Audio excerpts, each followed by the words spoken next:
So I'm going to show you how to key an image using some footage we did in class. First of all, the footage is located right now on Midian.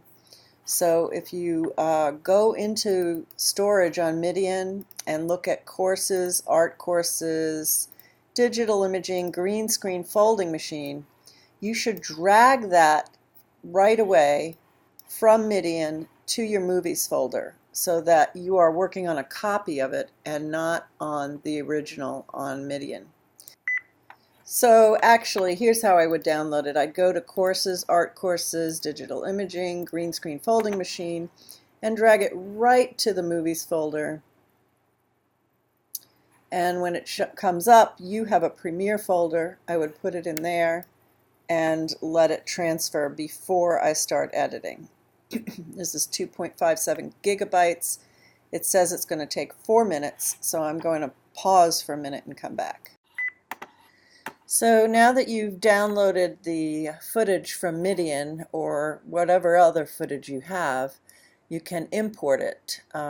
So we're going to go to Premiere, Import, and we're going to go find what we just entered. We put it in the Premiere folder, and I'm just going to import it as a folder, green screen machine import. And it says it doesn't support some of the extra metadata files. That's fine, just leave it go.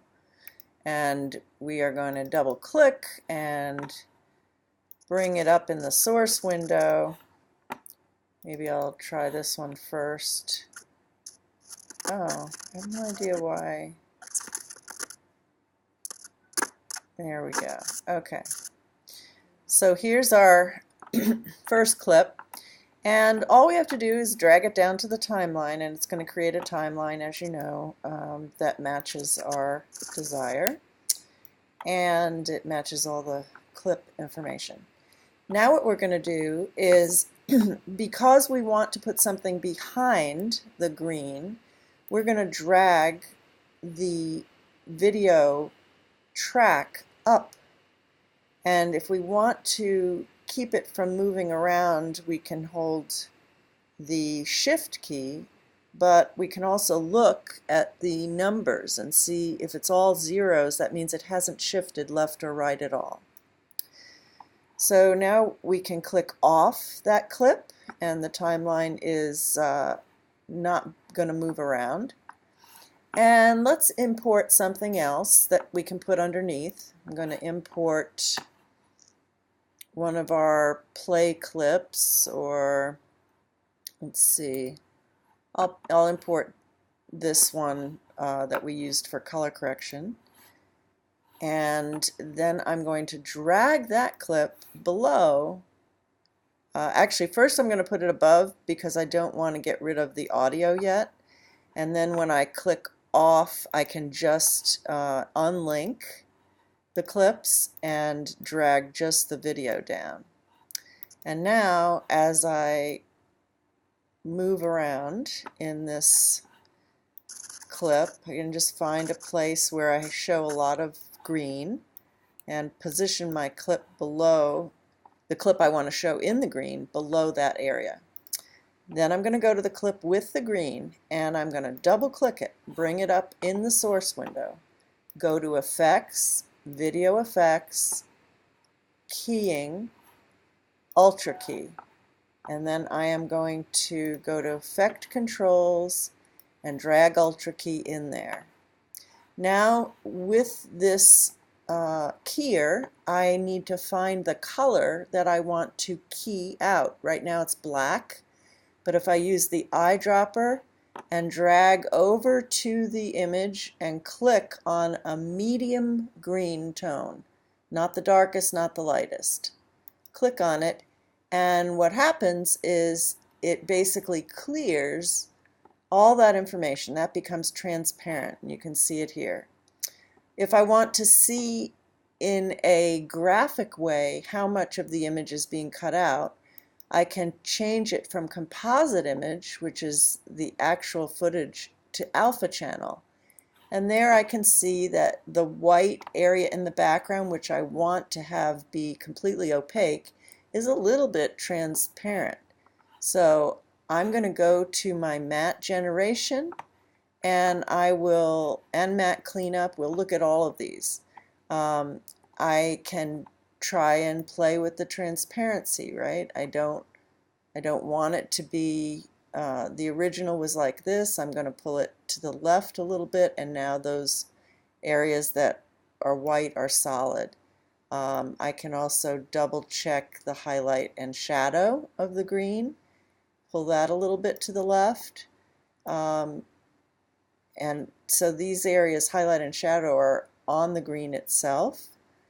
I can play with tolerance, which is basically like how soft the edges might be, and pedestal, which is sort of the overall black and white. So I can actually make this a fully black and white mask on this particular frame, but as I move, we can see that the frame actually changes a little, and there's places where that the shadow, for instance, is a little bit transparent.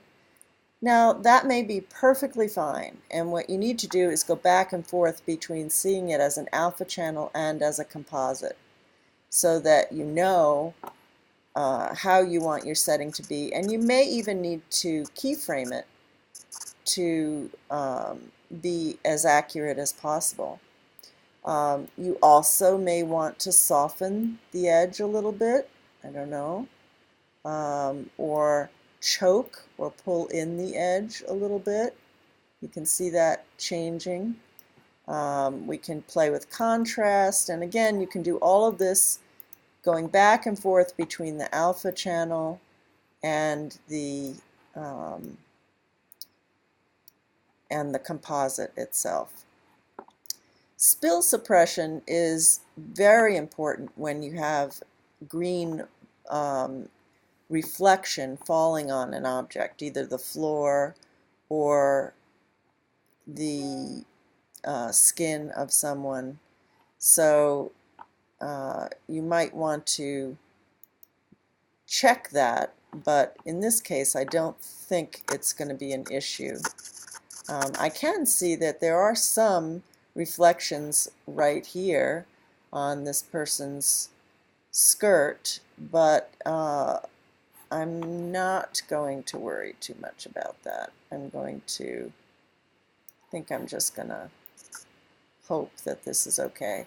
There may be some cases in which you actually want to have a little bit of reflection or shadow or whatever. Okay, let's go back to composite, and now we can see that when we play it, it should work pretty well. I'm going to make it even bigger, and then you can see if there's areas that have holes as you play it.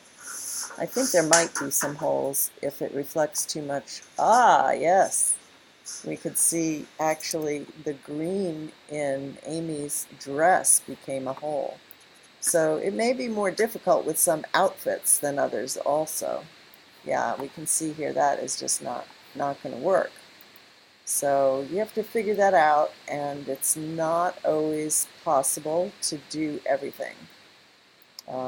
Sometimes we have to make choices between how translucent something is, but the best advice is good lighting and not wearing anything that will reflect the green too much or be green itself. So, okay, that's it. Thanks.